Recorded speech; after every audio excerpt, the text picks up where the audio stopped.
La condenada del Cerro Rico. Cuentan los viejos cronistas que en el siglo XVIII la villa imperial de Potosí seguía brillando con un esplendor mancillado por la sangre y el sudor de miles de mineros.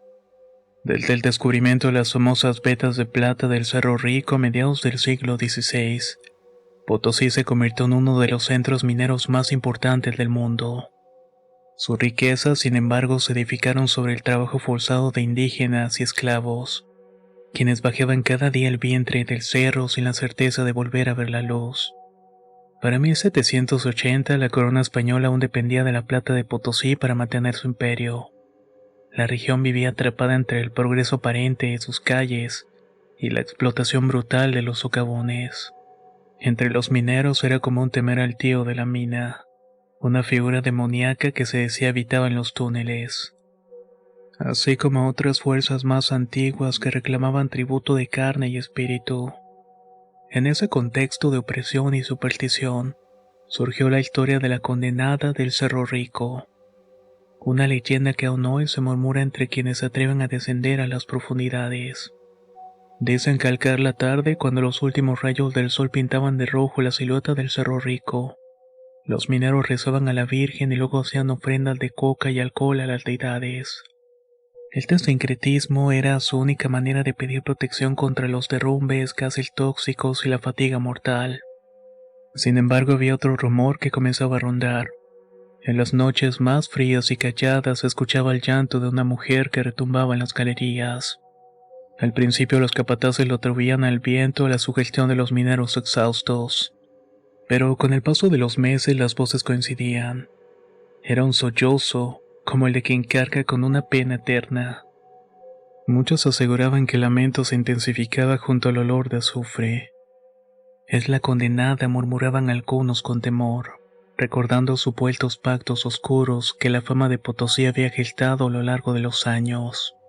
Entre los miles de trabajadores forzados se encontraba Tupac Alaya, un joven indígena de 25 años oriundo de una comunidad cercana al lago Titicaca. Su padre había muerto en la mina, y él se vio obligado a cumplir con la mita, un sistema de trabajo forzado que, pese a las reformas de la corona, seguían vigentes de facto.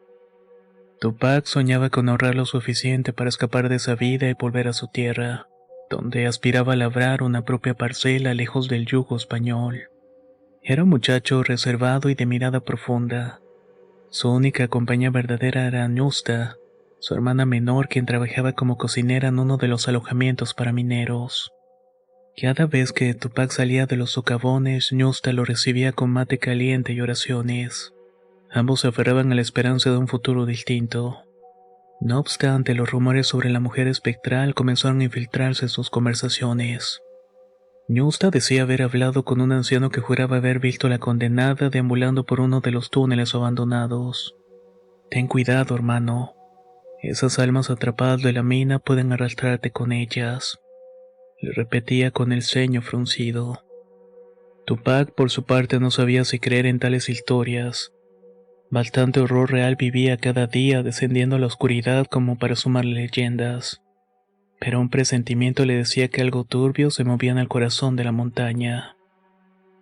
Potosí en su época de mayor esplendor había traído aventureros de toda Europa y comerciantes de Asia y África.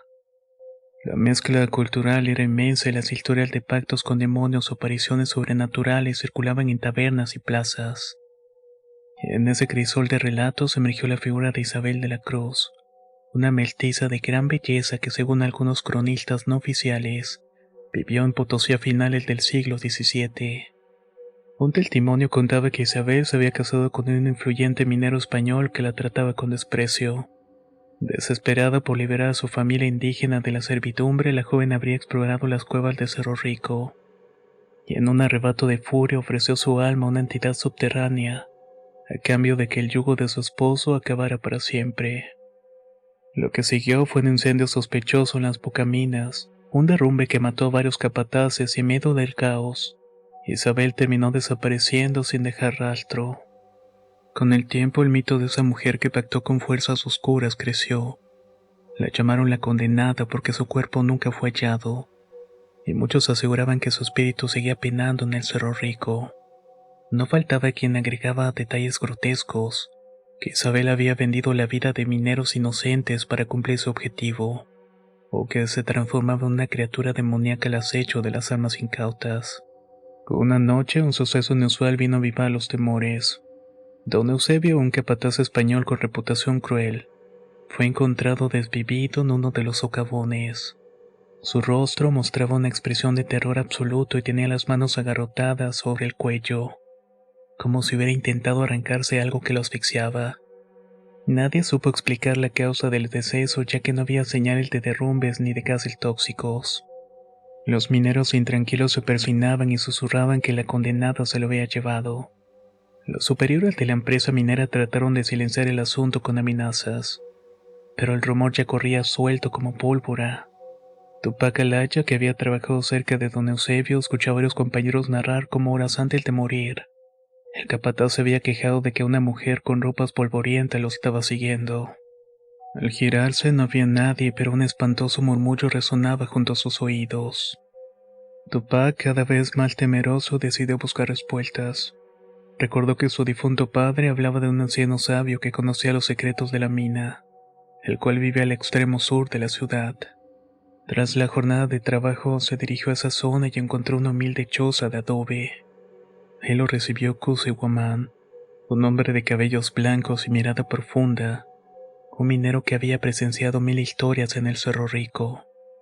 Kusi ofreció a Tupac un matecito amargo y se sentó a su lado, atento al relato sobre la condenada.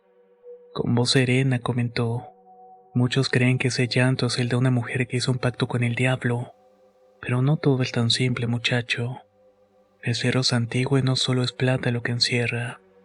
Hay huesos de nuestros antepasados, rituales y la furia de aquellos a quienes les arrebataron la vida.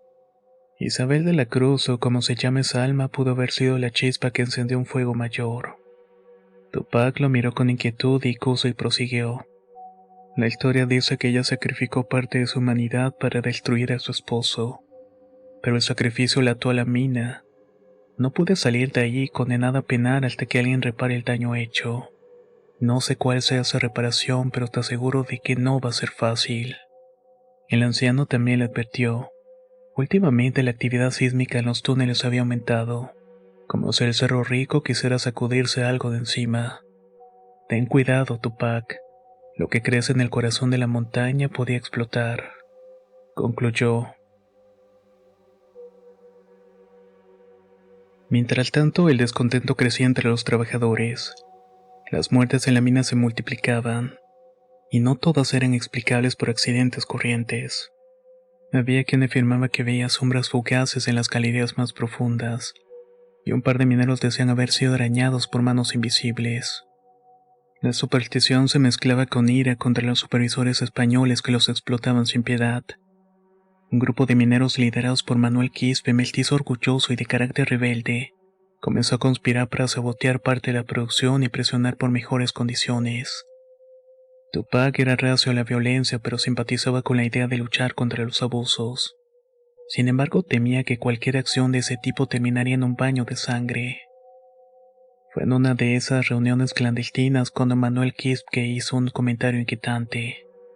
Dicen que si la condenada te favorece, puedes usar su poder para hundir a los opresores. ¿Por qué no buscamos a ese espectro y cerramos un pacto con ella? La mayoría lo tomó a broma y Tupac se estremeció. La última persona que había intentado un pacto, según la leyenda, terminó encadenada en la mina. Pocos días después, Tupac regresó a la mina en un turno nocturno. Avanzaba con cuidado, alumbrándose con un candil. De repente escuchó un murmullo suave que lo estaba llamando por su nombre. Tupac, Tupac. Un escalofrío le recorrió la espalda y pensó que algún compañero le estaba haciendo una broma. Pero cuando miró alrededor solo encontró paredes sudorosas y vetas de plata brillando en la penumbra. La voz se repitió más cerca con un tono casi maternal. Entre las sombras de un recoveco, Tupac vislumbró la silueta de una mujer con el cabello marañado cubierto por polvo plateado. Su rostro estaba difuso como envuelto en niebla. Un llanto muy leve resonó en la cavidad. «Ayúdame», dijo la aparición con un susurro que no parecía salir de unos labios sino de todas partes a la vez. Tupac soltó el pico de minero y retrocedió con el corazón desbocado. Sin embargo, en lugar de escapar, la curiosidad y la compasión lo retuvieron. Podría esa presencia ser la famosa Isabel de la Cruz, o alguna otra alma atormentada. La mujer extendió un brazo tembloroso como si quisiera tocarlo. En ese instante un estruendo sacudió el túnel. Un pedazo de roca se desprendió del techo y cuando Tupac desvió la mirada para esquivar el desprendimiento, la silueta desapareció. Fue rescatado por compañeros alertados por el estruendo y al contarles lo sucedido, ellos solo le dijeron que vieron una nube de polvo. El capitán de la mina, alarmado por tantos incidentes, decidió clausurar varios pasadizos considerados peligrosos.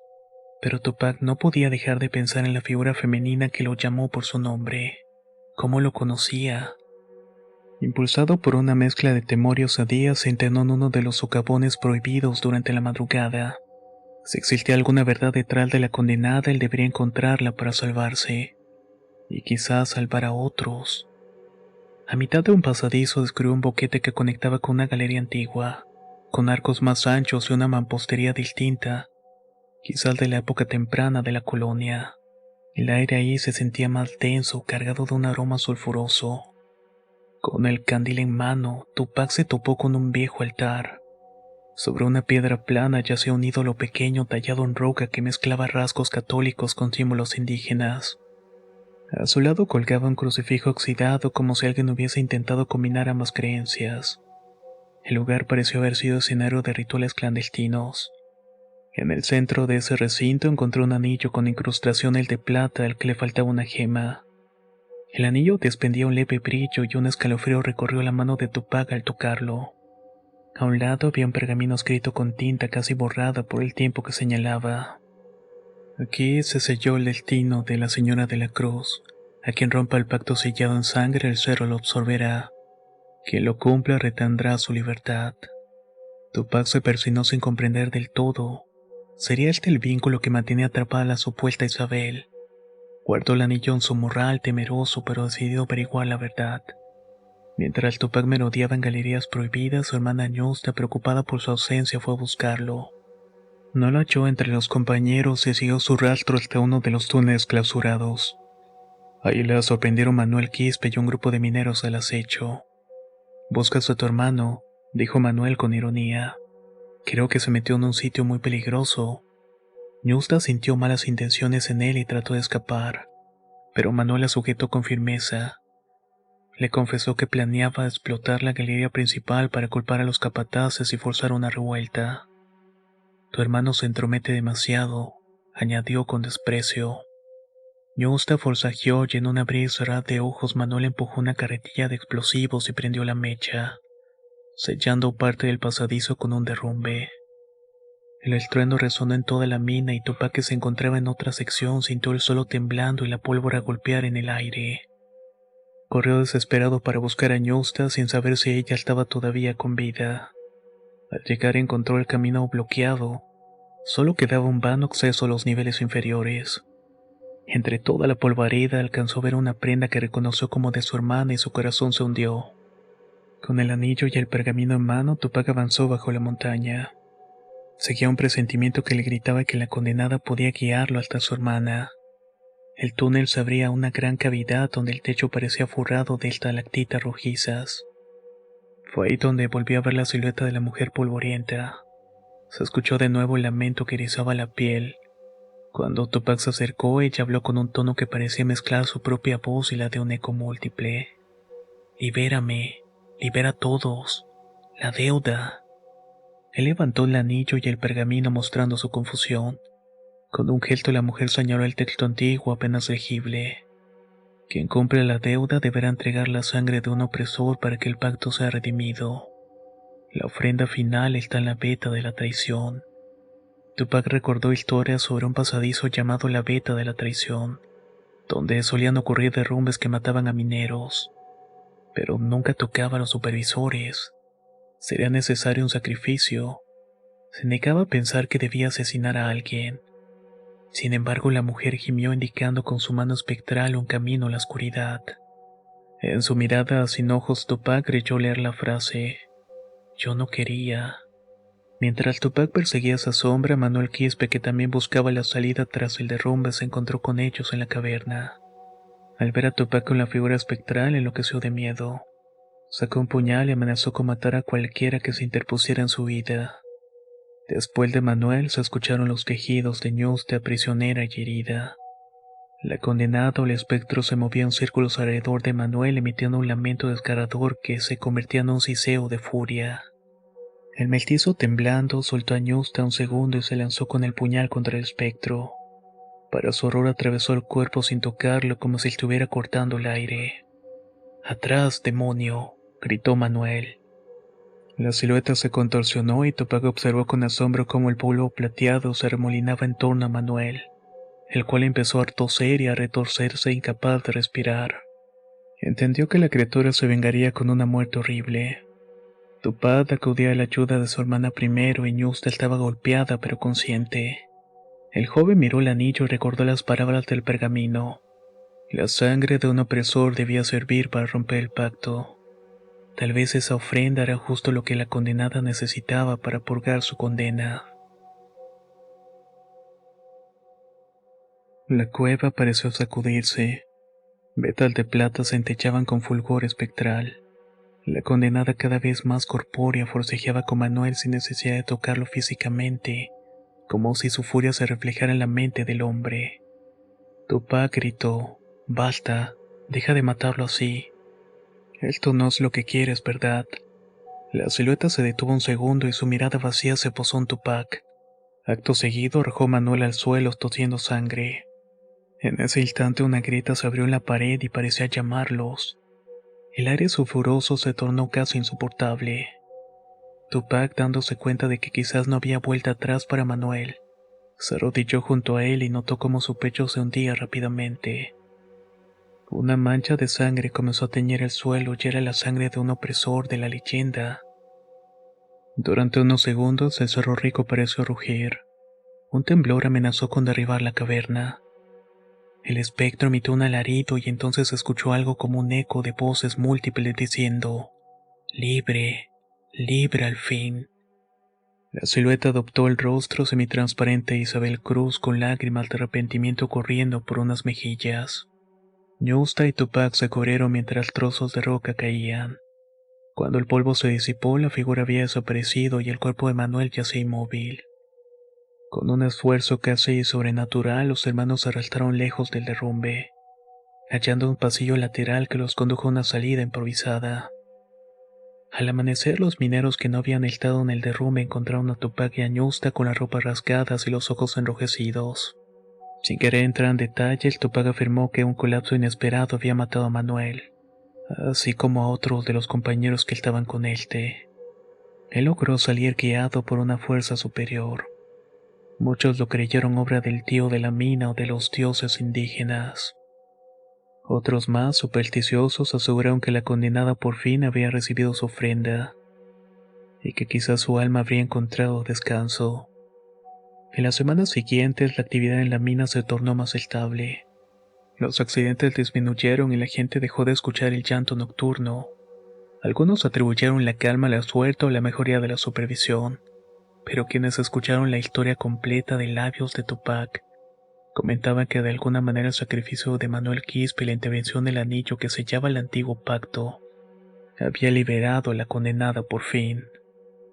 Tupac y Ñusta se marcharon de Potosí poco después, aprovechando un pequeño rescate económico que el capitán de la mina ofreció a modo de compensación. Se dice que regresaron a su comunidad y jamás volvieron a pisar el Cerro Rico. Y aunque prefirieron no contar la historia públicamente, algunos ancianos registraron las palabras de Tupac en un cuaderno viejo, guardándolo así en la biblioteca de un convento muy remoto.